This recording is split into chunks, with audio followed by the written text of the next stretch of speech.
Yang terhormat Ketua dan Pengurus PP dan PC Perdosky yang mungkin join bersama kita pada saat ini, juga Ketua dan Pengurus Kolegium yang mungkin juga join, dan para guru besar, senior, dan juga sejawat sekalian. Selamat datang pada acara webinar COVID-19 Perdosky Sharing Session Series. Pada siang hari ini, topik kita adalah psoriasis treatment in pandemic COVID-19, dan untuk acara ini, terima kasih kami ucapkan kepada Perdosky yang telah memfasilitasi acara ini dan tentu pada PT Novartis yang telah mensupport acara ini. Ada susunan acara pada sore hari ini adalah yang pertama sambutan dari Sekum Perdosky, Dr. Hani, yang kedua langsung pada acara Guideline in Managing Psoriasis Treatment oleh Dr. Haryati, dan yang ketiga adalah Consideration of Psoriasis Treatment in COVID-19 Situation Based on Clinical Practice oleh Dr. Danang. Peraturan pada sore hari ini adalah semua peserta akan di-unmute, dan itu kita sama-sama melihat yang mengajukan pertanyaan, langsung klik di Q&A sisi bawah layar dan dapat dimulai pada awal presentasi. Untuk tidak membuang waktu, untuk yang pertama kali kami mohon Dr. Hani Milasari, SPKK Konsultan, FINS DVFA ADV, selaku Sekretaris Umum PP Perdosky untuk memberikan sambutan. Silakan Dr. Hani.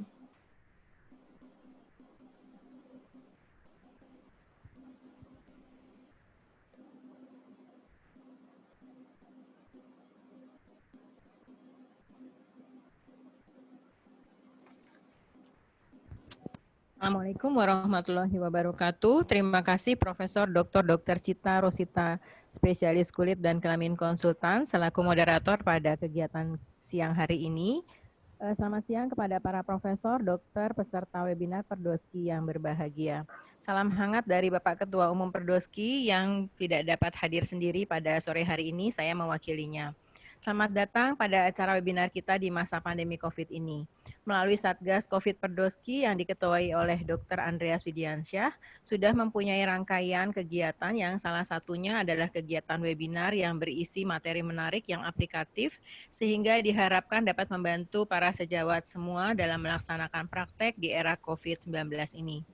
Perlu diketahui bahwa dua webinar kita yang akan datang, yaitu hari ini dan Kamis mendatang, merupakan kerjasama dengan mitra kerja Novartis. Kami ucapkan terima kasih atas supportnya, dan ucapan terima kasih pula kepada Profesor Dr. Cita sebagai moderator, Dr. Hartati Purbo, spesialis kulit dan kelamin, serta Dr. Danang Triwahyudi, spesialis kulit dan kelamin sebagai pembicara pada siang hari ini.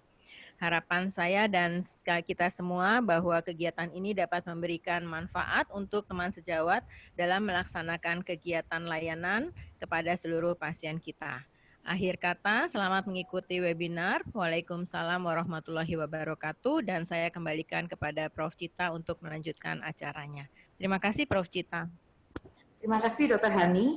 Untuk acara selanjutnya adalah topik dengan judul Guideline in Managing Psoriasis Treatment oleh Dr. Hartati Purbo Darmaji, SPKK Konsultan FINS DVF ADV. Beliau sudah tidak asing lagi untuk kita semua, adalah dosen Dermatologi Venerologi Fakultas Kedokteran UNPAD dan sebagai Kasub Divisi Imuno Alergologi Departemen Ilmu Kesehatan Kulit dan Kelamin Universitas Pajajaran RS Hasan Sadikin. Kami persilakan Dr. Hartati, waktunya 20 menit. Terima kasih Dr. Prof. Cita. Selamat sore para guru besar, teman sejawat, dan teman-teman semuanya. Pada siang hari ini, saya mendapat kepercayaan untuk membawakan guideline psoriasis era COVID-19 ini. Terima kasih juga Satgas COVID-19 Perdosky juga yang mempercayakan saya untuk membawakan ini beserta juga Novartis yang memfasilitasi. Baik, saya akan mulai tentang guideline managing psoriasis treatment. Saya akan mulai dari awalnya, yaitu mengenai prinsip terapi psoriasis di Indonesia.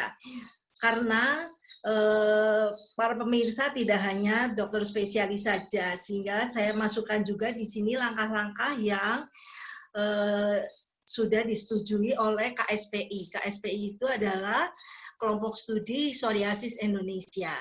Jadi langkah yang pertama yaitu yang bisa dilakukan juga oleh dokter umum, yaitu adalah pemberian topikal, yaitu dengan keadaan psoriasis yang ringan. Ya, psoriasis yang ringan itu berarti hanya kurang dari 3% permukaan tubuh. Bagaimana kita bisa menghitung kalau hanya kurang dari 3%, berarti kita menghitung dengan telapak tangan kita. Ya, nanti di telapak tangan pasien itu berarti 1%. Jadi kalau 3% hanya 3 telapak tangan pasien. Maka dokter umum bisa juga mengobati. Tetapi kalau kelainannya sudah lebih dari 3% sampai 10%, maka kita perlu menggunakan fototerapi atau sistemik kemoterapi. Nah, itu yang berhak memberikan adalah dokter kulit dan kelamin. Ya. Kemudian apabila sudah masuk ke langkah 3, yaitu sudah berat, yaitu lebih dari 10% permukaan tubuh yang terkena, biasanya psoriasis erythroderma, psoriasis pustulosa generalisati, atau sudah ada komplikasi seperti psoriasis artritis, maka itu adalah kompetensi dokter kulit dan kelamin. Nah, kita lihat di sini alurnya. Nah, kita pedoman ini kita lihat bahwa ini 2016. Kalau dilihat dari 2016, maka pada lini pertama agen biologis belum masuk pada lini pertama. Nanti kita bisa lihat pada tahun 2019 kita bisa lihat bahwa agen biologis bisa masuk ke lini pertama. Nah, di sini teman sejawat bisa lihat tidak selalu memang kalau lihat psoriasis sepertinya mudah mendiagnosa, tetapi akhir-akhir ini banyak kelainan yang tidak jelas, ya, tidak jelas sehingga kita memerlukan biopsi. Nah, kalau biopsi apakah betul dia psoriasis, maka kalau dia betul psoriasis kita akan obatin sebagai psoriasis. Nah, kalau tidak, berarti bukan psoriasis. Mungkin bisa sifilis stadium 2 bisa, atau erythropapulosis squamosa yang lain. Nah, kalau lihat demikian, kita bisa lihat berat, sedang, atau ringan di sini. Nah, kembali kalau yang ringan, berarti yang kurang dari 3%. Kita bisa berikan emolien jelas karena pada pasien dengan psoriasis kulitnya tampak kering. Nah, kita bisa main di sini kortikosteroid topikal atau analog vitamin D atau kombinasi vitamin D dan kortikosteroid. Nah, kalau sedang kita bisa pakai fototerapi pada beberapa rumah sakit pendidikan sudah ada. Kemudian kalau berat kita main dengan sistemik, bisa gabung dengan fototerapi. Nah, kita lihat sekarang bahwa kalau tahun 2019 ini sekarang ya, jadi yang 2019 tadi 2016, kita bisa lihat ininya sama persis ya, untuk pembagian segala ini sama, tetapi pada pengobatan atau penata laksanaannya di sini, kalau kita ngomong sudah severe, berarti kita bisa main di sini obat-obat agen biologis, ya, tidak hanya seperti tadi MTX, azistatin gitu. Nah, kalau lihat seperti ini, maka kita bisa lihat, bisa ya, bentar. Kita bisa lihat membandingkan dengan yang lain. Di sini guideline dari Perancis kita bisa lihat di sana dibedakan dengan psoriasis yang ada komorbid ataupun yang tidak ada komorbid. Nanti kita bicarakan kenapa kita menyinggung komorbid di sini. Karena komorbidnya pada psoriasis itu mirip atau sama dengan pada pasien-pasien dengan COVID-19. pada guideline Prancis ini, pada pasien hanya bilang plak psoriasis, kasih MTX atau fototerapi, atau bisa juga siklosporin, atau kalau tidak pakai acitretin. Nah, kalau misalnya itu gagal, baru dia pakai dengan agen biologis. Jadi kalau teman sobat lihat tadi guideline yang sebelumnya agak berbeda di sini dengan guideline yang Perancis. Nah, sekarang kita lihat bahwa ini kadang enggak direknya kurang. Bentar. Nah, ini sekarang kita ingin melihat berhubungan dengan pemilihan obat-obat psoriasis, nah, yang berhubungan dengan komorbid, ya, komorbid atau keadaan yang sering bersama, misalnya kanker, kegemukan, kelainan jantung, atau cardiac heart failure. Nanti kita lihat. Jadi kalau ada komorbid demikian, kita mau pilih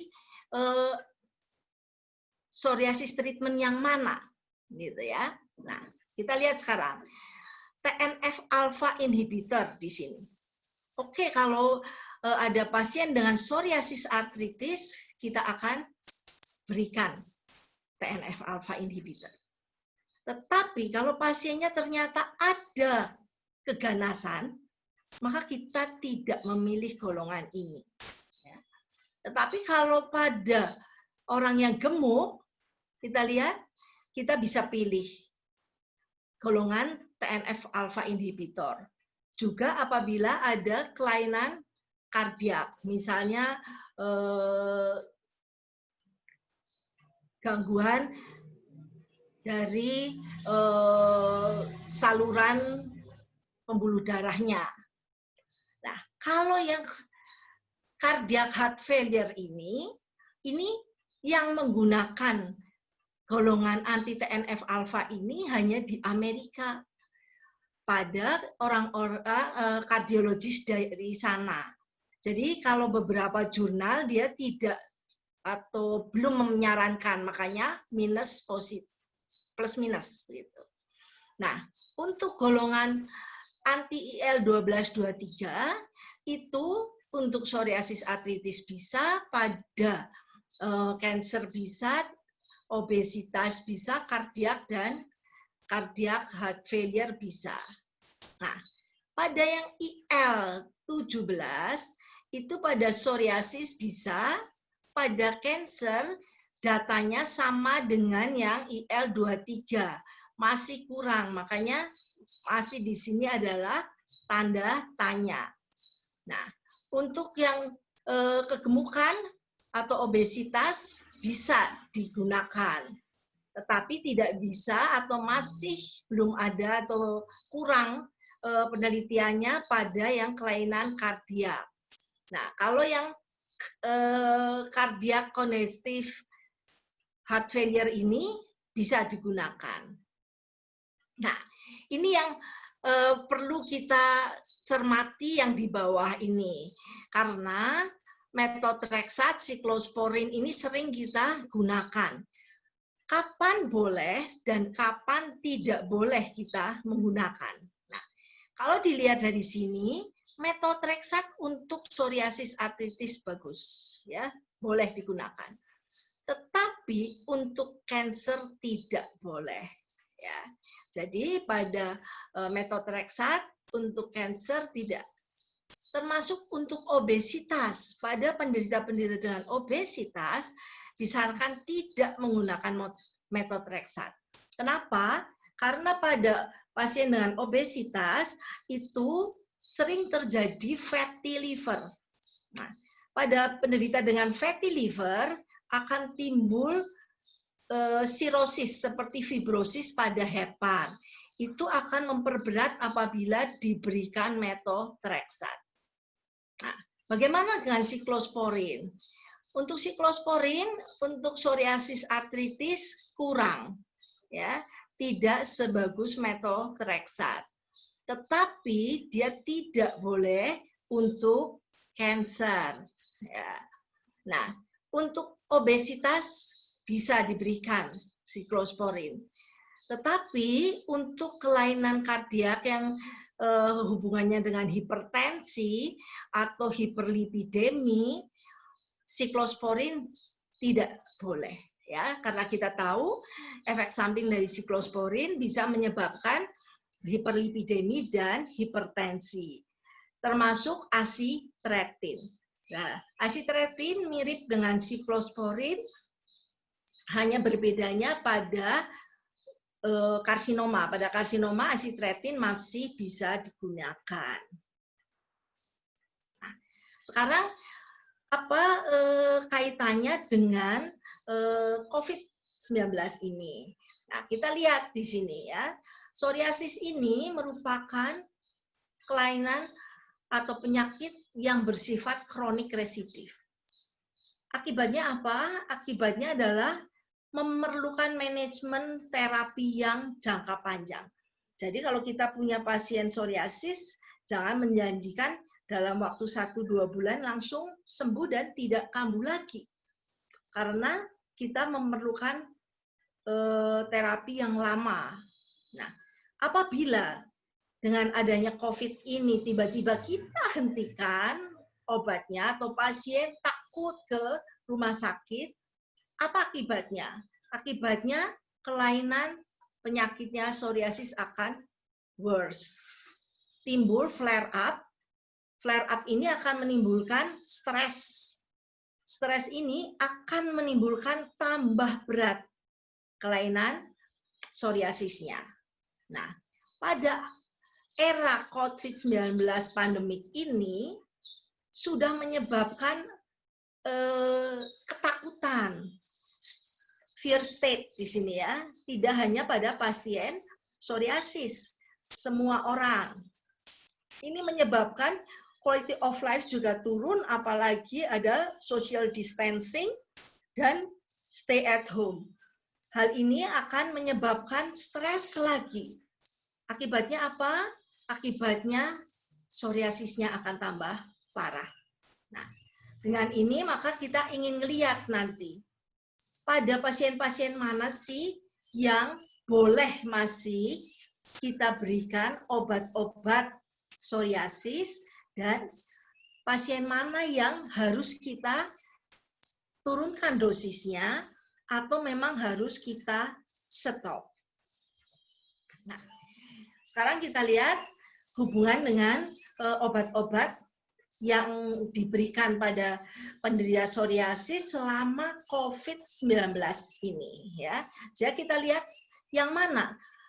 Yang di sebelah kiri ini kita lihat bahwa kalau ada ini nanti satu persatu dibahas, itu akan kita turunkan dosisnya atau akan kita hentikan. Ya. Karena kita harus melihat ini benefitnya sama risknya mana yang lebih besar. Nah, kalau kita sudah tahu kalau kita memakai obat-obat imunosupresan, kita harus mencek apakah ada infeksi atau tidak, termasuk COVID-19. Jadi di era COVID-19 ini yang baik adalah bukan rapid test di sini, tetapi swab atau PCR untuk meyakinkan bahwa betul ada infeksi atau tidak. Kalau ada, jelas tidak kita berikan. Kemudian, apabila mempunyai komorbid, ya, kita harus hati-hati. Nah, kalau misalnya ada komorbid, kita lihat tadi bukan bahwa salah satunya sama pada psoriasis juga ada komorbid kegemukan, obes, kardiovaskular, hipertensi, seperti itu. Sehingga kita lihat apakah perlu kita memberikan dengan dosis yang diturunkan. Karena ada beberapa. Waktunya kurang 5 menit, nih. Baik, terima kasih, Prof. Nah, jadi kalau misalnya perlu diturunkan, masih bisa diberikan, tetapi dosisnya lebih kecil atau memang harus dihentikan. Nah, kedua yang perlu lagi kita lihat, kalau pasien itu sudah mendapat juga methotrexate atau siklosporin, apakah mau salah satu atau bagaimana? Ya, jadi apakah agen biologisnya yang akan kita hentikan? Ini yang dipilih sesuai lagi tadi bagan yang telah saya paparkan. Kemudian jelas kalau ada immunosuppressive condition seperti pada pasien dengan HIV, jelas ya kita discontinuation. Ini termasuk salah satu untuk screening. Nah, kemudian sama apakah selama pemberian biologic agent ini ada infeksi? Kalau ada ya pasti discontinuation.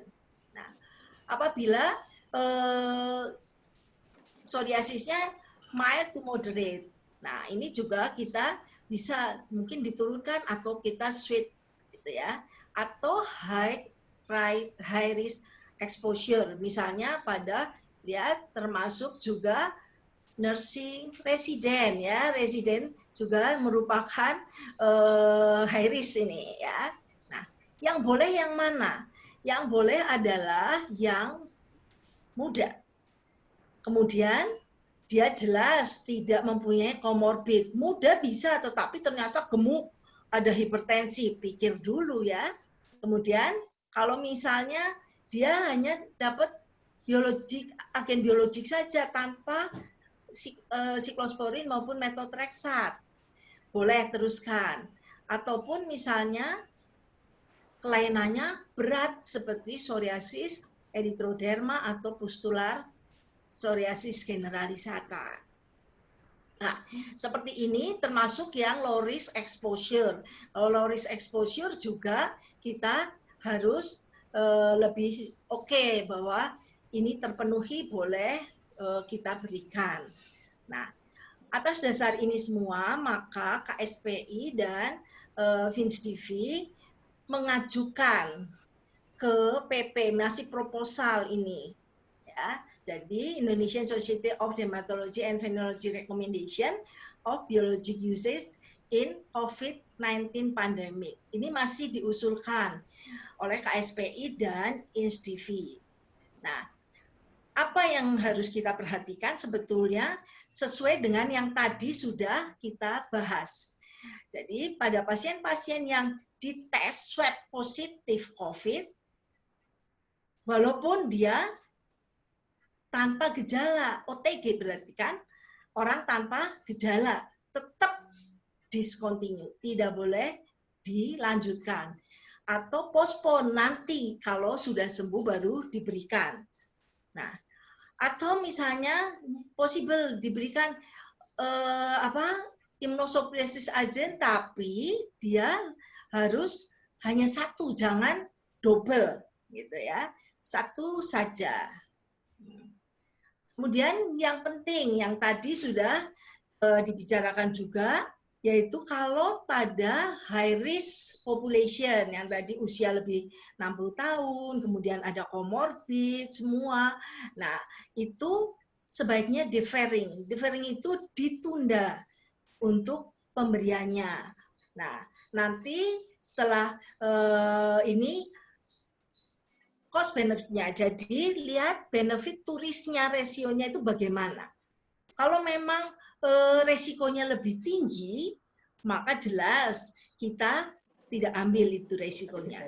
Tetapi teman sejawat harus tahu, ini semua tidak secara kaku. Kita harus lihat case by case.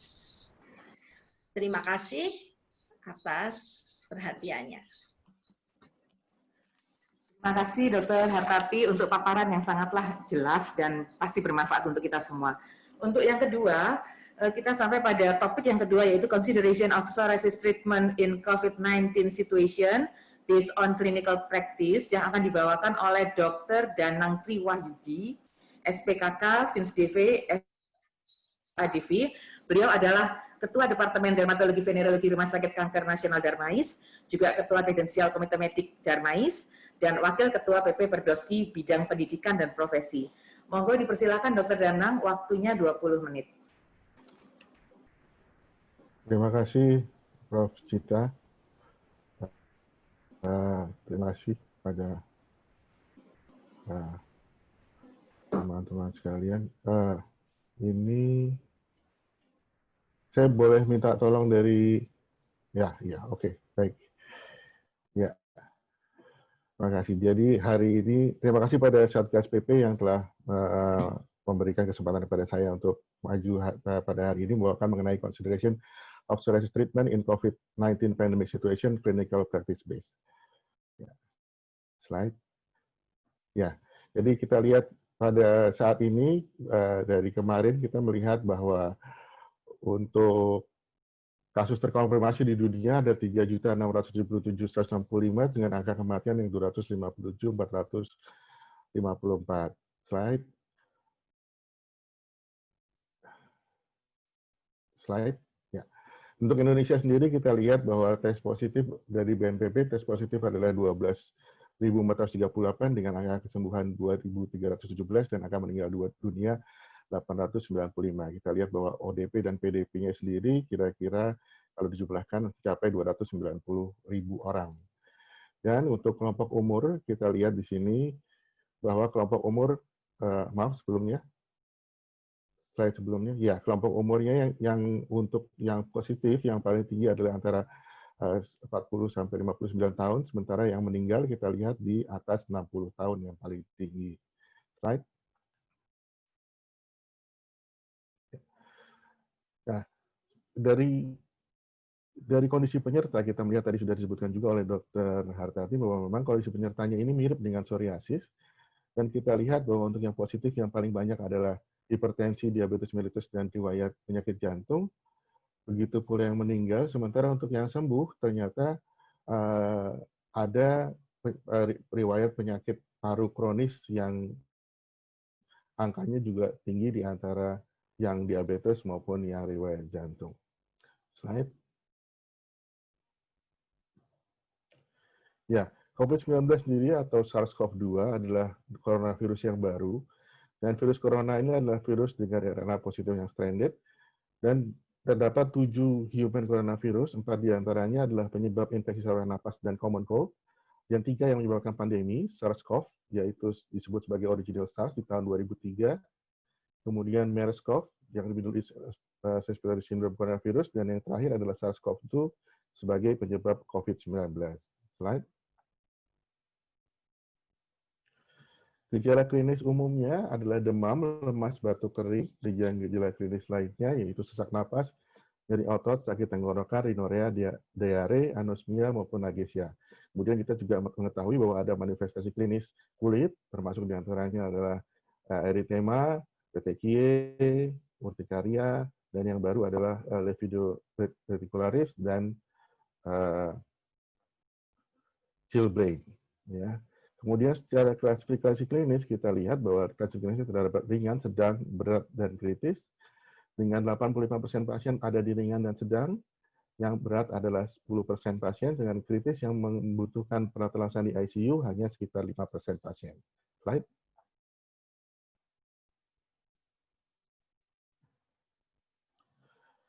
Untuk periode inkubasinya, diketahui bahwa rata-rata periode inkubasinya adalah 5,1 hari dengan 97,5% mengalami gejala dalam 11,5 hari. Slide.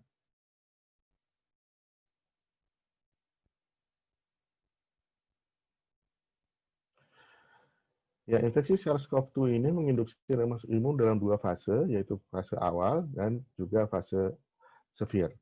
Selama masa inkubasi dan infeksi tahap awal, respon imun adaptif spesifik dibutuhkan untuk melawan virus dan mencegah progresivitas penyakit. Untuk memperoleh imunitas antivirus spesifik, maka host harus memiliki kondisi kesehatan yang baik.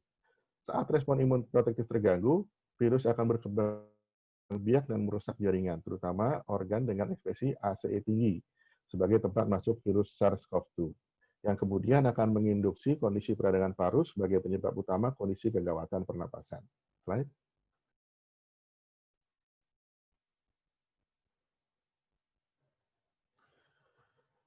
Kita ketahui saat ini bahwa ternyata tingkat keparahan pada infeksi COVID-19 sebenarnya bukan pada infeksinya sendiri, dikatakan bahwa kemungkinan penyebab yang paling hebat adalah mengenai badai sitokin. Badai sitokin ini terjadi karena hiperinflamasi dari sitokin, di mana pada saat host merespon terhadap infeksi akan timbul sitokin yang keluar, dan sitokin ini akan berperan hebat sehingga kemudian akan terjadi capillary syndrome, endothelial damage, dan berakhir dengan kegagalan multi organ, yaitu akut lung injury, ARDS, gagal jantung, gagal ginjal, maupun kerusakan hati.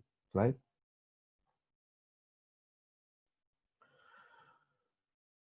Respon imun peradangan pada virus corona terdapat yang protektif maupun patogenik.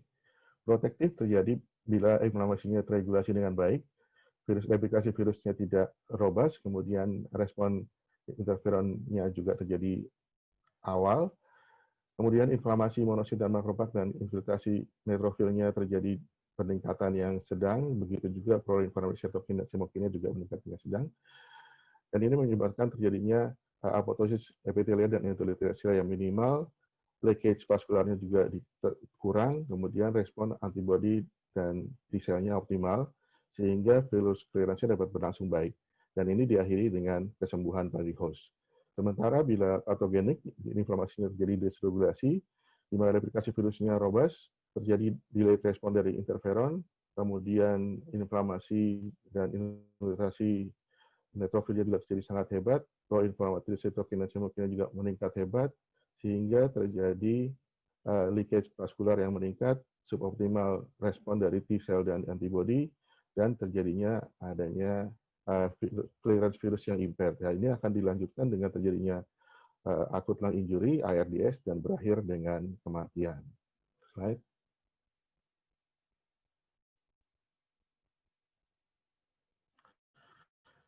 Nah, kita ketahui bahwa sitokin memiliki peran kunci dalam pertahanan terhadap patogen virus, bakterial, maupun fungal. Di sini kita lihat bahwa interferon gamma dan alfa berperan pada clearance dari intraselular patogen, bakteri, dan virus, sementara interleukin 4, 5, dan 13 clearance dari extracellular parasit. Sementara interleukin 17, 21, dan 22 berperan pada clearance dari jamur dan extracellular bakteria, sedangkan T-regulator berperan sebagai imunoregulasi. Slide.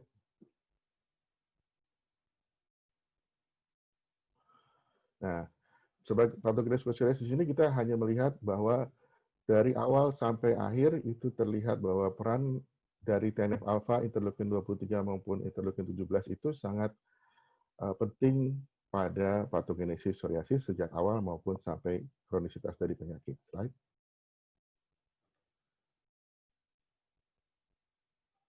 Kita ketahui bahwa TNF-alpha sendiri mempunyai peran protektif dan patogenik pada infeksi virus. Peran protektifnya itu penting untuk viral clearance melalui mekanisme apoptosis maupun non-apoptosis, bekerja sinergis dengan interferon beta untuk menginduksi keadaan antiviral, mengaktifasi produksi molekul adesi dalam sel endotelial, mendorong ekstravasasi neutrofil, monosit, dan sel imun lainnya pada fokus infeksi, mengaktifasi kas-fase yang terlibat dalam apoptosis, dan menginduksi produksi reaktif oksigen spesies oleh makrofag. Dan yang patogenik, dia dapat mendorong kerusakan organ dengan menginduksi migrasi dan aktivasi neutrofil yang berlebihan, mendorong juga terjadinya fibrosis, mengantagonis pembentukan sel T-regulasi. Ketiadaan atau kadar yang rendah mengakibatkan ketidakmampuan dalam mengendalikan infeksi. Slide. Begitu juga dengan interleukin 17, fungsi protektifnya menghalangi infeksi virus, yaitu dengan meningkatkan respon T-helper 1, mendorong aktivasi sel CD3 memodulasi aktivitas antiviral sel beta, menginduksi respon peradangan protektif. Membatasi kerusakan organ yang diinduksi oleh virus, berperan dalam pemeliharaan integritas jaringan, menghambat peradangan yang merugikan, dan memediasi respon imun protektif. Sementara dia juga bisa dapat berperan sebagai patogenik dengan mendorong infeksi virus dengan mengantagonis respon TH1 dan CTL, meningkatkan kesintasan sel yang terinfeksi virus, mendorong replikasi virus, mendorong kerusakan organ yang diinduksi oleh virus dengan menginduksi migrasi dan aktivasi neutrofil yang berlebihan, mendorong pembentukan fibrosis, dan mengantagonis pembentukan sel T-regulator dan menginduksi respon T-helper 2. Keduanya berperan tergantung dari infeksi virus mana. Seperti kita ketahui bahwa yang positif biasanya untuk interleukin 17 adalah dengan West Nile virus dan adenovirus, sementara Coxsackie virus, dengue atau HPV itu berperannya negatif terhadap peran interleukin 17. Untuk interleukin 12 dan 23, perannya dalam infeksi virus adalah mendorong diferensiasi TCD4 naif menjadi TLP1, peran penting dalam pelarian sel mengaktifasi sel NK, dan dapat menurunkan regulasi PD-1 yang mengakibatkan pemulihan respons spesifik virus yang dapat memediasi beberapa fungsi antivirus. Sementara interleukin 23 menstimulasi TLP17 untuk memproduksi interleukin 17, menginduksi sel T memori dan makrofaktor dan mesosis dapat memproduksi interleukin 23 sebagai respon terhadap infeksi virus. Slide. Tadi sudah disebutkan bahwa memang yang kita lihat di sini adalah pengobatan yang sistemik, terutama untuk psoriasis sedang berat, karena bila ringan biasanya memang kita hanya memakai topikal dan itu tidak terlalu menekan, ataupun kita bisa melihat bila pemakaiannya luas, dapat sebagai terapi sistemik dari kortikosteroid. Di sini kita lihat bahwa imunosupresan yang klasik itu resikonya cukup tinggi sehingga dikonsider untuk dihentikan bila ada gejala virus. Sementara untuk TNF-alpha itu resikonya moderat, jadi bisa dilanjutkan bila ada gejala virus yang ringan, tapi sebaiknya dipikirkan untuk dihentikan bila gejala virusnya meningkat. Right? Begitu pula dengan monoklonal antibody seperti secukinumab dan ustekinumab, moderate risk juga, sehingga bila gejala virusnya mild masih bisa dilanjutkan, sementara bila dia marah maka sebaiknya dihentikan, atau bila demam tinggi. Slide.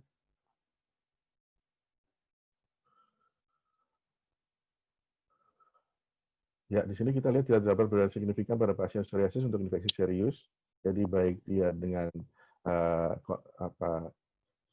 biologik maupun dengan yang konvensional, resikonya sama untuk infeksi serius berdasarkan registry dari Jerman. Slide.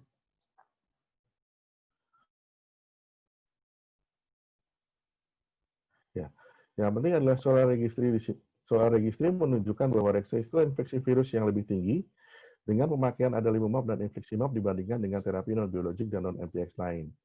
Jadi sesuai bahwa TNF-alpha memang bekerja untuk sebagai infeksi virus, sehingga kalau ditekan seharusnya memang lebih tinggi dia kemungkinan untuk terjadinya infeksi virus. Slide. Kita lihat pengalaman dari New York di sini oleh Haberman. Observasi 86 kasus di New York dengan 59 confirm, 27 itu highly suspected. 62 dari 86 adalah pengguna agen biologik yang rutin. Dan dari 62 ini lebih banyak pasien rawat jalan, 76% diantaranya. Sedangkan 14 pasien yang rawat inap, 50% adalah pengguna agen biologik. Dan 11 dari 14 tersebut keluar dari rumah sakit dengan rata masa rawat 5,6 hari. Sehingga bisa disimpulkan bahwa insidensi hospitalisasi pasien dengan penyakit peradangan imun mediated seperti rheumatoid arthritis, psoriatic arthritis, ankylosing spondylitis, psoriasis, inflammatory bowel disease, dan sebagainya setara dengan populasi umum. Sehingga penggunaan agen biologik pada baseline sebetulnya dikatakan di sini berdasarkan jurnal ini tidak memperburuk outcome dari COVID-19. Slide.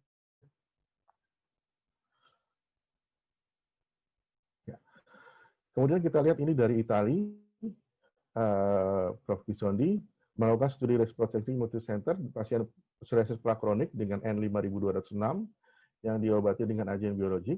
Tidak ditemukan adanya kematian. 4 pasien dirawat karena pneumonia COVID-19, semuanya sembuh. Dari penelitian ini disimpulkan walaupun pasien psoriasis banyak terbebani dengan komorbiditas metabolik dan kardiovaskular, yang diobati dengan agen imunosupresi atau imunomodulator, tetapi tidak terjadi peningkatan hospitalisasi maupun kematian akibat COVID-19. Slide. Yang selanjutnya adalah di Spanyol. Di sini kita lihat bahwa data pandemi COVID-19 tersedia menunjukkan pasien dengan terapi imunosupresan tidak memiliki peningkatan risiko terhadap penyakit COVID-19 yang parah dan komplikasi dibandingkan dengan populasi umum. Pasien dengan penyakit kulit imun mediated, termasuk psoriasis, dermatitis atopik, dan hidradenitis suppurativa, dapat melanjutkan terapi saat pandemi COVID-19, terutama untuk mencegah disease flare, yang dapat mempengaruhi patient burden, disabilitas, dan penurunan kualitas hidup. Secara umum direkomendasikan untuk menunda terapi pada pasien dengan infeksi COVID-19 yang aktif. Komorbiditas berupa obesitas, penyakit kardiovaskuler, penyakit paru kronis, asma, usia di atas 60 tahun, memperburuk prognosis COVID-19. Sehingga pada kasus ini, interupsi terapi dan isolasi individu pada situasi tertentu. Mohon maaf, waktunya kurang 5 menit, nih, Dok. Baik, ya. Di masa depan, vaksinasi SARS-CoV-2 dapat ditambahkan sebagai rekomendasi imunisasi pada memberikan agen biologik. Slide.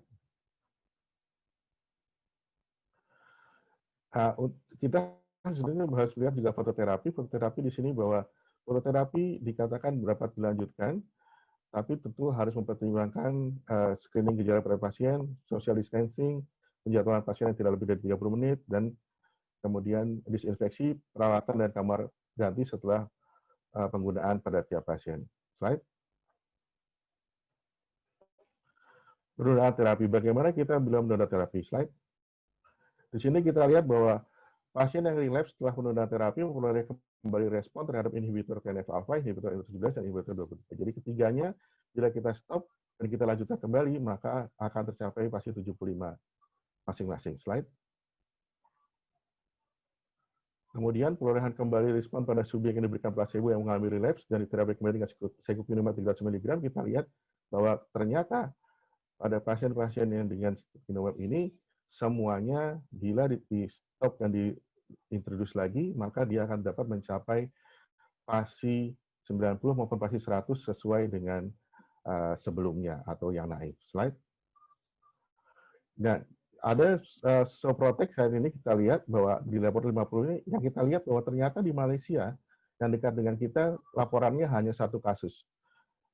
Dan rata-rata jumlah hari gejala COVID adalah 14 hari sesuai, dan phenotype psoriasis pada pasiennya terbanyak adalah plaque. Slide. Kemudian dikatakan bahwa perubahan derajat peran psoriasis selama COVID-19-nya rata-rata tetap saja atau tidak berubah.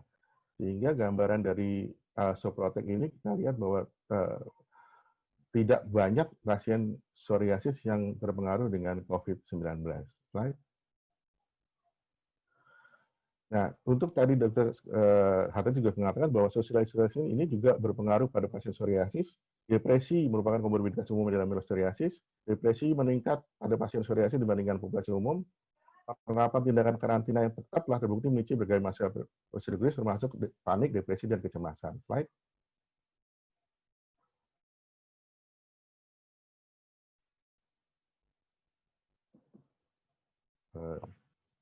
Ya. Jadi apa yang dilakukan? Hindari inisiasi atau tunda imunosupresi jika pasien mengalami COVID-19 aktif atau infeksi signifikan. Ini sama seperti yang lain. Pertahankan terapi pada mayoritas pasien dengan mempertimbangkan risiko dan manfaat.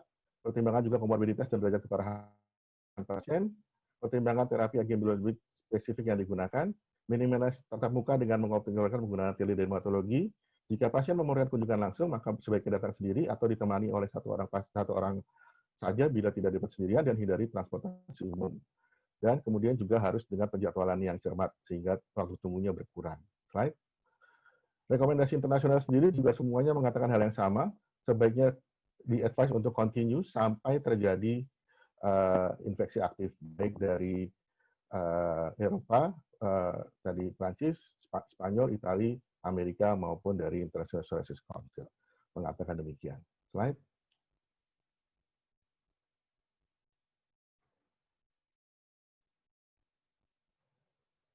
Ya, jadi yang sebagai pengingat terakhir bahwa telehealth adalah kritikal during COVID-19, jadi memang sebaiknya kita kalau bisa dengan teledermatologi saja, kecuali untuk pasien yang suntik, dan sebagian suntikan sebetulnya bisa dilakukan sendiri seharusnya.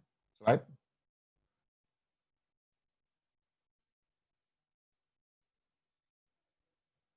Dan ini hal-hal yang harus dilakukan untuk mereduksi COVID-19 transmisi, cuci tangan, batuk pada lengan, tidak memegang wajah, keep surface clean, dan stay home. Dan selanjutnya terakhir untuk Indonesia juga kita tambahkan dengan memakai masker. Slide. Demikian dari saya. Terima kasih. Wassalamualaikum warahmatullahi wabarakatuh. Terima kasih Dr. Danang atas paparannya. Sekarang kita masuk pada tanya jawab. Jadi ini saya akan bagi 2 pertanyaan untuk Dr. Hartati dan kemudian 2 untuk Dr. Danang. Untuk Dr. Hartati yang pertama tadi dari Prof. Bambang, apakah penggunaan fototerapi dapat dilakukan pada psoriasis di pandemi COVID seperti ini atau kita sebaiknya menunda? Silakan Dr. Hartati. Terima kasih. Selamat sore Prof. Bambang. Ya, jadi untuk fototerapi karena biarpun dalam COVID-19 pada jurnal-jurnal yang terakhir tahun 2020 ini sejak ada COVID tidak ada kontraindikasi. Boleh dokter. Hanya ini kalau di Hasan Sadikin pasien-pasien untuk ke Hasan Sadikinnya mereka yang pada takut. Tetapi sebenarnya tidak ada kontraindikasi. Ya, itu dok. Terima kasih Dr. Hartati, tadi seperti slide-nya Dr. Danang juga ya, bahwa fototerapi oke, tetapi pasiennya kebanyakan yang takut untuk datang ke rumah sakit. Untuk yang kedua, dari Dr. Andre Setiawan, untuk Dr. Hartati juga, sebagai klinisi yang bertugas dan juga pasien psoriasis vulgaris derajat sedang, apa lebih baik saat ini saya dan pasien serupa disarankan menggunakan topical treatment dulu dokter, bila bergejala ringan dan bukan dalam keadaan flare up. Monggo Dr. Hartati. Selamat sore Dr. Andri ya. Baik, jadi kalau berarti derajat ringan, kalau misalnya tidak flare up. Nah, Dr. Andri bisa lihat apakah lesinya hanya kurang dari 3%. Kalau itu topikal saja, lebih safe. Ya, jadi kasih emollient dan kasih topikal. Topikalnya bisa kortikosteroid atau kortikosteroid dengan kombinasi TAR misalnya, ya TAR cukup bagus masih, atau misalnya dengan kombinasi vitamin D3 analog. Ya itu untuk safe-nya. Kalau ringan. Belajar, Prof. Cita. Ya, terima kasih. Berikutnya untuk Dr. Danang dari Dr. Katarina Ari Wilandari. Pertanyaannya adalah, suplemen apakah yang dapat disarankan untuk umum dan secara khusus untuk pasien psoriasis pada masa pandemi COVID-19 ini yang meningkatkan imunitas namun memicu badai sitokin? Monggo Dr. Danang. Ya, terima kasih, Bro. Terima kasih Dr. Ari. Jadi pertanyaannya, jadi sebetulnya secara umum suplemen apa saja masih bisa diberikan, tapi khusus untuk ya untuk vitamin C maupun vitamin D3 sebetulnya ya. Jadi tentu yang kita anggap cukup baik saat ini adalah vitamin D3 kalau juga untuk psoriasis karena dia meningkatkan imunitas dan juga memperbaiki psoriasisnya itu sendiri. Saya rasa itu, tapi itu juga harus kita lihat atau kita pastikan bahwa defisiensi karena tidak boleh diberikan bila dia tidak defisiensi. Demikian, Bro. Ya, terima kasih Dr. Danang. Jadi untuk suplemen tidak menginduksi badai sitokin ya, meskipun kita sekarang banyak sekali suplemen yang ditawarkan dan kita harus bijak menyikapinya. Yang berikutnya ini juga untuk Dr. Danang. Selamat sore, enggak ada. Oh ya, Dr. Heni Wijaya, residen kulit. Izin bertanya, untuk pemakaian obat secukinumab pada zaman COVID ini, apakah boleh disuntikkan di poli kulit saja dan tidak usah dirawat inap? Silakan Dr. Danang.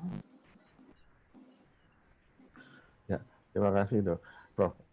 Jadi memang sebetulnya untuk penyuntikan di poli pun masih boleh diberikan, asal kita juga menyuntikannya dengan prosedur yang benar dan juga kalau bisa juga dengan APD yang tepat karena penyuntikan juga tidak dilakukan di daerah wajah dan penyuntikan biasanya di daerah perut yang sering sehingga seharusnya cukup aman untuk diberikan. Tapi tentunya kita harus melihat juga saat ini adalah kalau pada saat pasien mau suntik kita harus memeriksa kondisi pasiennya dulu, itu apakah dia memang tidak ada gejala-gejala yang mengarah ke COVID. Kalau kita kira aman, ya kita bisa lanjutkan dengan suntikannya. Demikian, Bang. Ya, terima kasih. Jawabannya sudah jelas ya. Kembali lagi ke Dr. Hartati. dari Dr. Kunaidi Hubaya, Semarang. Antioksidan apa yang efektif untuk psoriasis? Monggo Dr. Hartati. Antioksidan, tapi ini antioksidan yang biasa, berarti yang sekarang disarankan sebetulnya hanya vitamin C dan vitamin E sebetulnya ini ya. Jadi bukan kita ngomong golongan santin dan lain sebagainya. Tetapi kalau kita mau lihat, kembali lagi seperti tadi Dokter Danang bilang adalah vitamin D3 ya.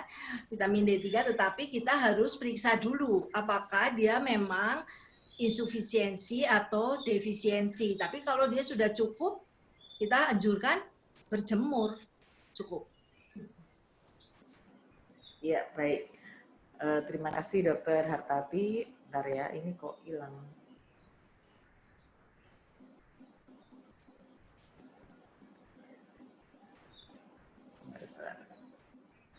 Kenapa kok nggak hilang ya yang bawahnya tadi? Yang setelah ini. Yang berikutnya dari Dr. Rizka Sarah Dewi Metia Pasya.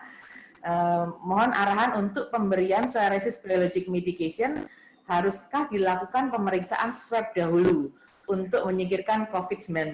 Di puskesmas kami belum dapat memeriksa swab PCR. Dan jika pun dirujuk ke rumah sakit, alur pemeriksaan swab di kabupaten kami masih belum jelas, sehingga pemeriksaan swab jadi kesulitan. Di kabupaten kami lebih mudah dan cepat adalah hematologi lengkap dan rapid test. Mohon pemeriksaan, apakah pemeriksaan ini dapat digunakan untuk pemeriksaan sementara sembari menunggu kesiapan swab? Silakan Dr. Hartati. Ya, terima kasih. Jadi kembali lagi, apakah penderita itu merupakan penderita psoriasis tersebut merupakan penderita yang mempunyai high risk group. Misalnya dia bekerja di daerah pandemik atau dia bekerja di rumah sakit yang kemungkinan terpapar COVID tinggi sekali. Nah, kita tidak berani apakah karena OTG, ya, orang tanpa gejala bisa tidak tanpa gejala. Kalau kita mau cek limfositnya misalnya atau CRP-nya segala, pada OTG dia masih normal, tidak ada apa-apa karena dia tidak ada inflamasi saat itu. Nah, jadi kalau memang baru pertama mau memberikan, sebaiknya ditunda kalau tidak yakin. Karena kita harus singkirkan infeksi yang lain juga, tidak hanya COVID-19. Jadi kembali lagi, benefit dan risk-nya bagaimana. Kalau kita lebih tinggi risk-nya, kita nggak berani ambil, kita tunda dulu. Ya, baik Dr. Hartati. Jadi memang kita tahu bahwa pemeriksaan rapid tidak bisa disandingkan dengan swab ya, dan kita harus juga ingat infeksi-infeksi yang lainnya ya. Ya. Kemudian ini untuk Dr. Danang, sebentar tadi sudah ada di bawah.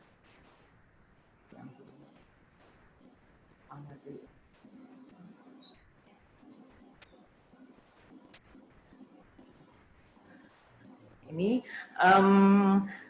dari Dr. Indri Pratiwi. Saya salah satu pasien psoriasis dengan biopsi positif psoriasis vulgaris. Keadaan saya derajat sedang menuju berat. Saya memakai obat topikal yang menurut saya belum mengatasi psoriasis saya. Apakah saya harus menggunakan obat-obatan lain karena kondisi fisik saya obesity? Monggo Dr. Danang. Baik, terima kasih dok.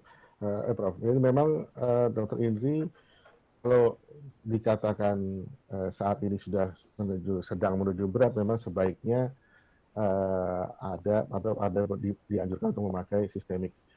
Tetapi dengan kondisi saat ini, tentunya kita harus lebih berhati-hati seperti yang dikatakan oleh Dr. Hartati, bahwa kita melihat dulu kondisinya. Apakah karena obesitas juga termasuk high risk bisa dikatakan, sehingga memang sebaiknya kita melihat dulu risk benefitnya seperti apa. Kalau memang di tes, termasuk tes untuk menyingkirkan COVID, itu mungkin kita bisa tambahkan sebagai screening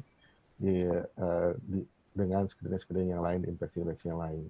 Bila itu ternyata negatif dan memang psoriasisnya memang sudah sangat mengganggu sekali, tidak bisa teratasi sama sekali dengan topikal, mungkin kita bisa introduce obat-obat sistemik. Tetapi bila masih bisa diatasi untuk sementara dengan topikal, mungkin di saat pandemi ini memang sebaiknya kita tidak memulai atau menginisiasi terapi sistemik dulu sebelum kita yakin benar bahwa kondisinya aman, begitu, Bro. Ya, jadi selalu mempertimbangkan risk and benefit, dan tadi ada beberapa obat-obatan yang memang harus hati-hati pada obesity. Ya.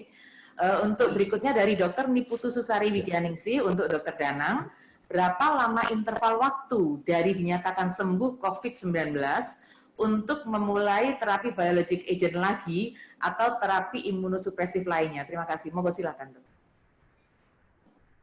Baik, terima kasih, Bro. Jadi sebaiknya kalau kita melihat skemanya bahwa sekarang setelah dinyatakan sembuh, maka sebaiknya kita tunda paling tidak 2 minggu atau 14 hari setelah dinyatakan sembuh baru kita inisiasi. Menurut saya itu hanya untuk lebih safe-nya. Jadi paling tidak karena dikatakan saat ini masa inkubasinya bisa sampai masa sakitnya bisa sampai 2 minggu atau 28 hari. Sehingga masa 28 harinya itu bisa terlewati kalau kita setelah dinyatakan sembuh kita lewati lagi sekitar 2 minggu untuk memastikan tidak ada masalah ataupun tidak timbul lagi relapse dari COVID-nya, baru kita bisa inisiasi atau kita bisa mulai lagi terapi biologiknya. Gitu, Bro. Ya, terima kasih Dr. Danang. Jadi mungkin kita mesti mengingat ada second peak ya pada COVID, dan memang harus berhati-hati untuk memulai karena kita tahu bahwa imunosupresif juga menekan pertahanan tubuh, dan apabila berbenturan dengan second peak bisa fatal. Jadi memang harus risk and benefit-nya. Kemudian yang berikutnya Dr. Hartati lagi, nggih. Bagaimana bila ada pada pasien seharusnya dilakukan penyuntikan agen biologik, misalkan secukinumab untuk minggu ketiga, tetapi pasien terkendala PSBB atau lockdown di luar kota sehingga tidak dapat berobat. Di kota pasien tidak terdapat fasilitas penyuntikan agen biologik. Apakah pasien tersebut dapat diulangi kembali dosisnya dari awal atau bagaimana? Monggo, Dok. Ya, terima kasih. Iya, Dok. Ini juga saya ada pasien seperti itu ya. Nah, memang kalau memang sudah berhenti, karena ini kan baru 3 kali, berarti baru dosis inisial. Nah, berarti kita mulai dosis inisial lagi. Nanti begitu sudah tidak ada pandemi, kita mulai lagi. Tetapi karena ada COVID ini, tetap kita screening dulu ada infeksi lain tidak. Nah, kita mulai lagi dengan inisial dose lagi. Ya, baik. Terima kasih, Dok. Kemudian berikutnya untuk Dr. Hartati, guruku, dari Dr. Yola Fadila.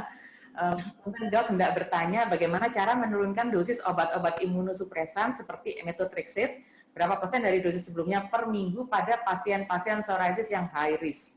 Berapa dosis optimal yang dapat dipertahankan pada high risk population. Hatur nuhun. Monggo Dr. Hartati. Ya, apa kabar nih Yola ini? Ya Yola, jadi 50% Yola. Jadi kalau misalnya kita biasa berikan 15 mg Yola, kita berikan 7,5 mg. Nah, kembali lagi kalau pasien tersebut obes, ingat ya, karena dia juga menyebabkan kelainan di hepar. Padahal pada obes sering timbul fatty liver. Fatty liver akan menyebabkan fibrosis pada hepat yang menyebabkan akan lebih berat lagi ke kerja dari hepar, sehingga harus hati-hati. Jadi benar kalau memang ini 50% kita turunkan. Ya, terima kasih. Sekarang berikutnya ke Dr. Danang. Ini pertanyaannya mengalir terus. Dr. Danang, dari Dr. Mutia Kamal Putri. Nun sewu dokter, izin menanyakan apakah dokter menganjurkan pemberian injeksi vitamin C dosis tinggi untuk imunomodulator pada orang sehat? Kita sudah mendapat referensi vitamin C dosis tinggi digunakan sebagai salah satu regimen pada pasien COVID-19 di Wisma Atlet. Monggo. Ya. Terima kasih, Bro. Jadi memang untuk penggunaan injeksi vitamin C dosis tinggi itu memang dipakai juga sebagai salah satu cara untuk memodulasi imun pada pasien-pasien COVID. Nah, sebetulnya untuk psoriasis sendiri tidak ada masalah dengan pemakaian vitamin C dosis tinggi ini. Cuman bila dia tidak dengan COVID, tentunya harus kita lihat kegunaannya. Karena pada pasien psoriasis sebetulnya penggunaan vitamin C dosis tinggi ini tidak terlalu, atau saya sih tidak preferable untuk menggunakan vitamin C dosis tinggi, karena vitamin C yang dosisnya terlalu tinggi juga ada efek samping termasuk ke arah batu ginjal dan lain sebagainya. Jadi sebaiknya kalau memang untuk COVID boleh dipakai, tapi untuk bila tidak dengan COVID pada pasien psoriasis sendiri, kalau mau menggunakan vitamin C yang dosis biasa saja, nggak perlu dengan injeksi dengan dosis tinggi. Itu menurut saya, Bro. Terima kasih. Mohon maaf dok, ini pertanyaannya pada orang sehat dok, vitamin C pada orang sehat, karena maksudnya untuk mencegah COVID kali ya. Monggo. Oh iya, kalau mau pada orang sehat sebetulnya tidak masalah sih dok, boleh dipakai. Tapi kalau saya sebetulnya saya tidak terlalu menganjurkan untuk pemakaian vitamin C dosis tinggi injeksi, karena menurut saya kegunaannya juga pada orang sehat itu juga secara EBM-nya saya tidak terlalu yakin sudah cukup kuat, bro. Jadi boleh dipakai, tapi kalau saya sih tidak terlalu menganjurkan. Ya, terima kasih Dr. Danang. Jadi memang kembali lagi pada risk benefit ya, dan mengapa pada vitamin C dosis tinggi digunakan pada COVID, karena memang sedang growing knowledge sehingga apapun bisa dalam tanda kutip dicoba, tetapi kita mohon berhati-hati juga. Kemudian Dr. Danang sementara nggak ada, Dr. Hartati lagi nggih. Pasien psoriasis dengan komorbid diabetes mellitus telah menyelesaikan terapi agen biologik anti IL-17 fase inisiasi. Pasinya tereduksi 75%. Apakah diteruskan atau di-deferring? Ini dari Dr. Nopriyati. Monggo Dr. Hartati. Ya, terima kasih Dr. Nofri. Ya, jadi kalau misalnya sudah masa maintenance kita, berarti sebulan sekali sebetulnya.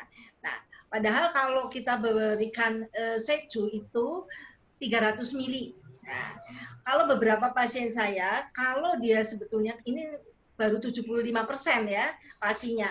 Kalau pasien saya yang sudah 90%, saya berani 2 bulan saya berikan, tetapi 300 mili. Nah, jadi kalau memang masih 75, sebaiknya 1 bulan, Dr. Novi. Ya, terima kasih Dr. Hartati. Yang berikutnya untuk Dr. Hartati lagi, dari Dr. Alfred Setiono. Mohon izin bertanya, bila ada pasien psoriasis dengan BSA 10%, body surface area, tidak sedang flare up, bagaimana tata laksana yang disarankan, dok? Monggo.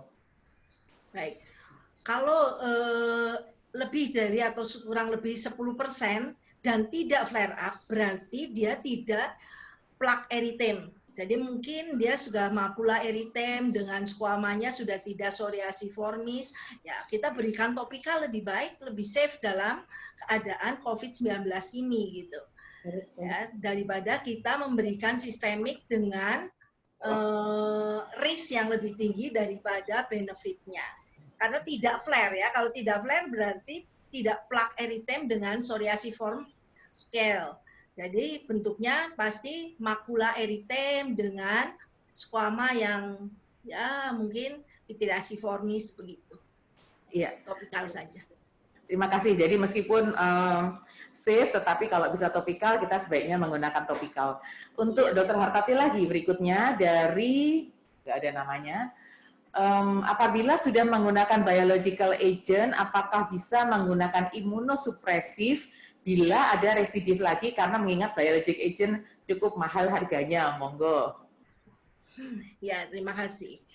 Ya, gini.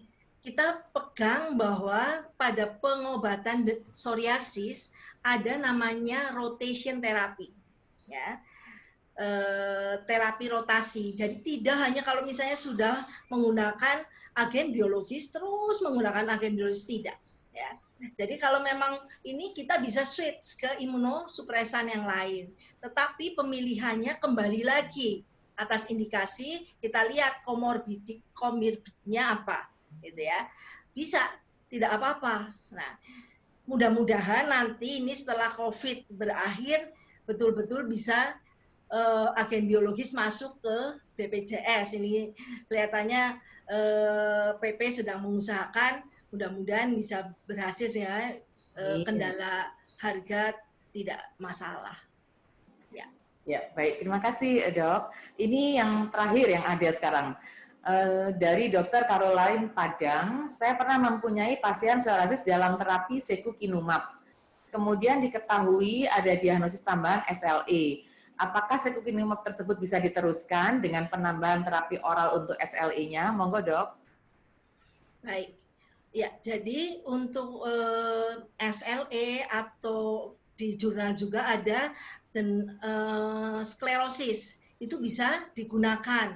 Sama, makanya untuk secu ini sekarang selain dokter kulit juga dokter rematon yang pakai ya. Jadi masih bisa digunakan untuk secu. Ya. Mungkin ini sesuai dengan nanti tema berikutnya ya, ada remato-rematonya juga.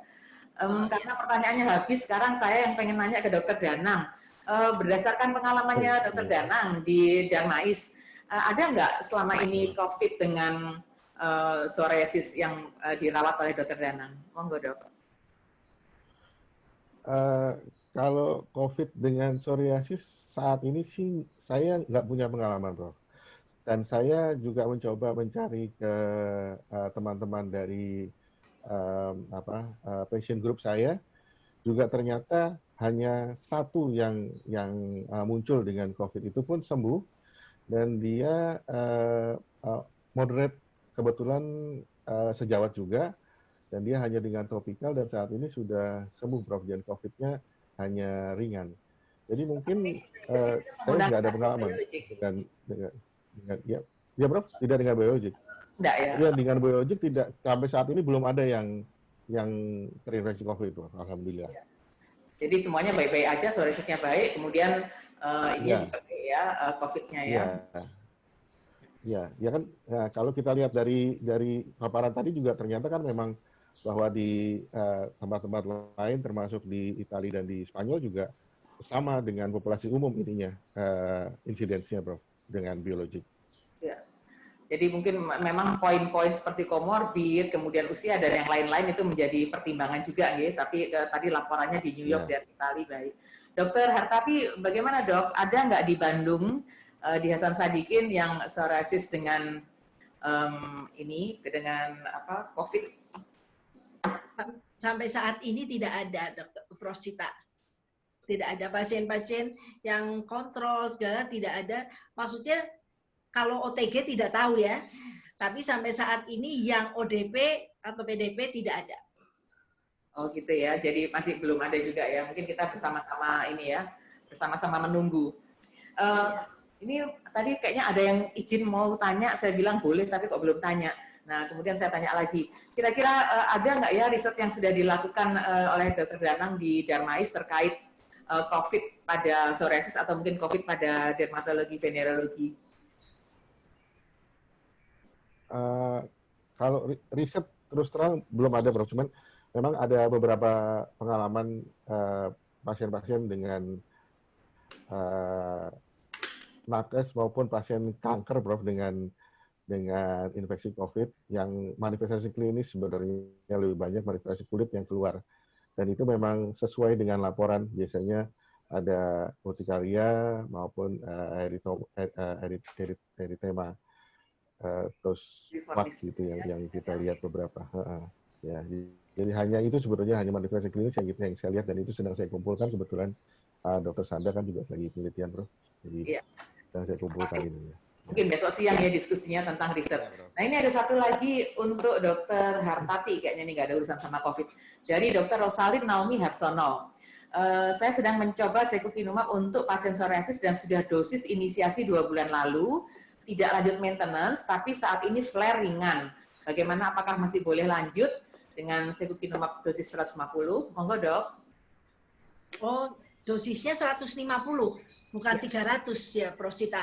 150 tulisannya, ya. Oh iya, kalau 150 ya memang biasanya karena sebenarnya dosis inisial adalah 300 5 kalian, 0, minggu pertama, minggu kedua, minggu ketiga, minggu keempat. kemudian baru sebulan. Dosisnya harusnya 300. Jadi mungkin ya orangnya gemuk juga, ada komorbid yang lain, itu juga memberikan efek apakah efek terapinya membaik atau enggak. Jadi kadang pasiennya sama dikasih ya 150, tapi pasiennya gemuk, ada DM, itu biasanya pencapaian pasinya itu sulit betul. Tapi kayaknya ini maksudnya sudah inisiasi pakai 300, kemudian flare ringan separuh aja gitu loh. Sepertinya begitu ini. Oh ya, ya. Tapi dia tidak mempunyai resiko? Nggak ada. Nah kalau nggak ada ya boleh, nggak apa-apa. 150. Iya. Baik. Karena ada beberapa penelitian sebetulnya boleh 150. Ya. Oh iya. Maintenance. Tapi bukan untuk inisiasi ya. Ya, ini terima kasih dok. Ini yang berikutnya untuk Dokter Hartati lagi. Tahun lalu saya ke dokter kulit, ini dari Dokter Indri Pratiwi, untuk memeriksakan lebih lanjut psoriasis saya.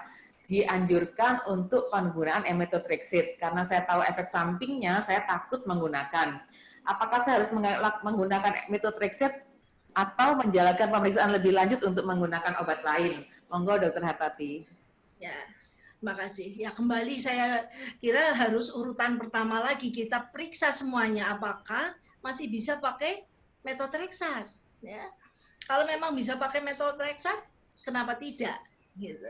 Tetapi kalau misalnya sudah tidak bisa, kita switch ke yang lain. Kembali lagi, misalnya ada nggak kontraindikasi untuk methotrexate dalam hal ini?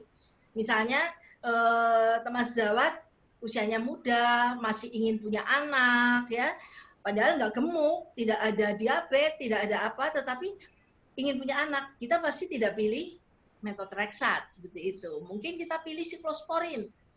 Tetapi apabila misalnya teman sejawat ada riwayat hiperlipidemi atau hipertensi, ya kita tidak pilih siklosporin gitu teman sejawat. Jadi dalam pemilihan obat-obat sistemik kita harus lebih hati-hati kembali lagi terhadap risk dan benefitnya.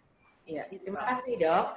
Tadi ada tambahan dari Dokter Naomi, ternyata ada diabetesnya ya. Kalau ada diabetesnya memang hati-hati dengan dosisnya. Iya betul. 40 nah. Ya. Yang berikutnya Dokter Hartati lagi dari Dokter Lunardi Brintanjoyo dari UNER PPDS. Pada pasien remaja dengan psoriasis sedang dan berat, mulai usia berapakah dapat dimulai agen biologis seperti secukinumab? Monggo dok. Ya, terima kasih Dr. Nadi. Ya, jadi kalau yang terakhir ini kita sebetulnya umur 15 sudah boleh. Usia 15 tahun. Ya. Tetapi saat ini kita memang pasien-pasiennya paling muda saya 18. Ya, 15 boleh. Ya, terima kasih. Ini waktunya masih ada sekitar 7 menit. Mungkin Dokter Hartati sama Dokter Danang mau tanya-tanyaan? Mau saling bertanya? Atau saling share? Mungkin saya share sedikit. Tadi kan ada beberapa pertanyaan tentang antioksidan, jadi kami di Rumah Sakit Dr. Sutomo dan FK UNER, karena rujukan COVID dan kita punya 60 bangsal isolasi COVID, sedang melakukan beberapa antioksidan, tapi untuk nakes, jadi nakes yang bekerja di RIK. Jadi harapannya kalau nakes yang terpapar COVID itu dia memang ada perbaikan untuk disregulasi imunitas yang terjadi, maka mungkin kelanjutannya akan treatment pada COVID yang mungkin. Jadi sekarang evidence base-nya belum ada. Nggak ada lagi yang mau ditanyakan, ini masih ada waktu beberapa menit. Jadi pemberiannya waktu di Sutomo itu apa, Prof. Cita? Jadi yang kami lakukan, jadi kami memiliki konsorsium riset tentang COVID, terkait COVID, khusus untuk antioksidan, kami menggunakan walet, sarang walet, kemudian ada echinacea dan herbal, beberapa herbal itu belum mulai. Kemudian ada probiotik, kalau kita lihat dari fungsi probiotik secara teoritis, sangatlah mungkin untuk memperbaiki atau mencegah dan memperbaiki disregulasi imunitas pada COVID, tentu saja pada awal-awal ya. Tetapi belum ada evidence base-nya dan kami sedang mencobakan pada nakes yang merawat pasien COVID, jadi nakes yang terpapar COVID, ternyata para nakes itu walaupun baik-baik saja, kesetimbangan imunnya, disregulasi imunitas juga terjadi walaupun tampaknya baik-baik saja. Jadi memang macam-macam masalahnya, mudah-mudahan ini bisa segera terselesaikan ya, karena burnout itu juga menimbulkan stres dan itu juga bisa mempengaruhi disregulasi imunitas. Oh, ini ada lagi satu pertanyaan dari Dr. Rosalin Naomi Harsono. Untuk Dr. Hartati.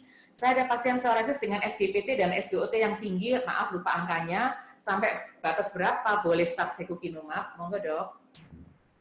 Dok, kalau secukinumab tidak berhubungan dengan itu, lebih banyak ke arah infeksi, Dr. Rosalin. Exclude adalah infeksi. Ya. Jadi bukan di liver ya.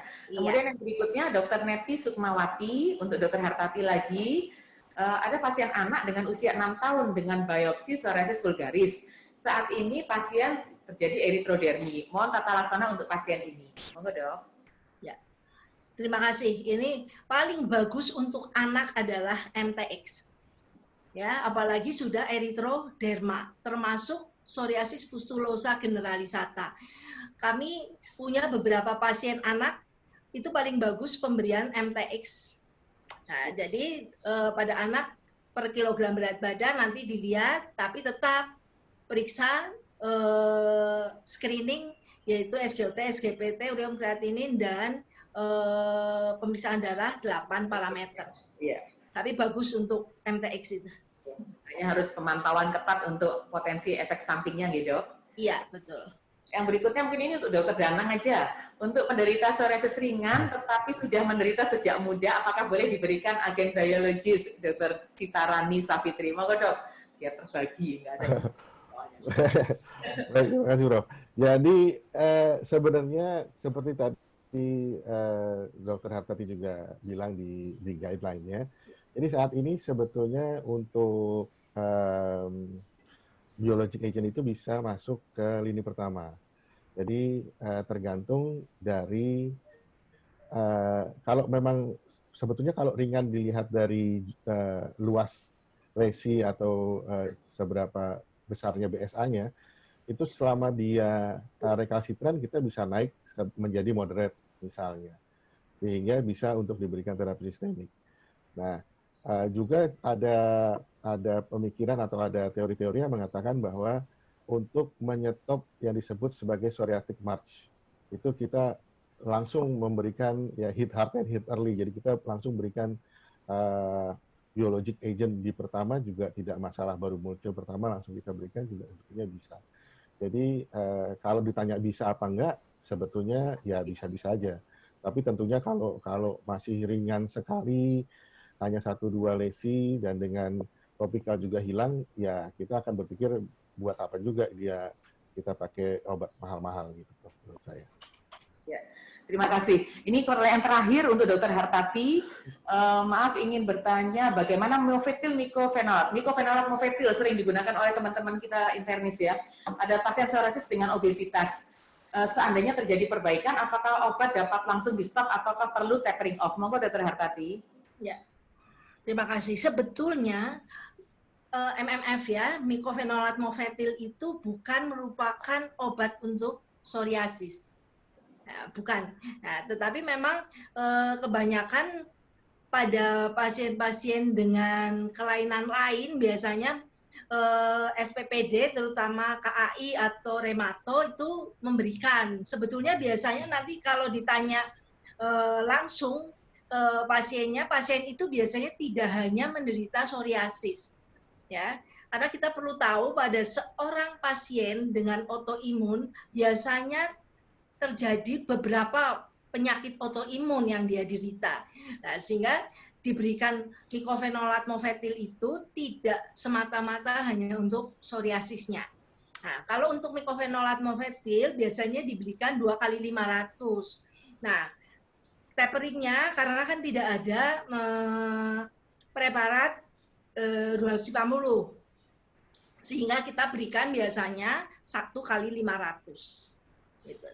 Ya, terima kasih Dr. Hartati.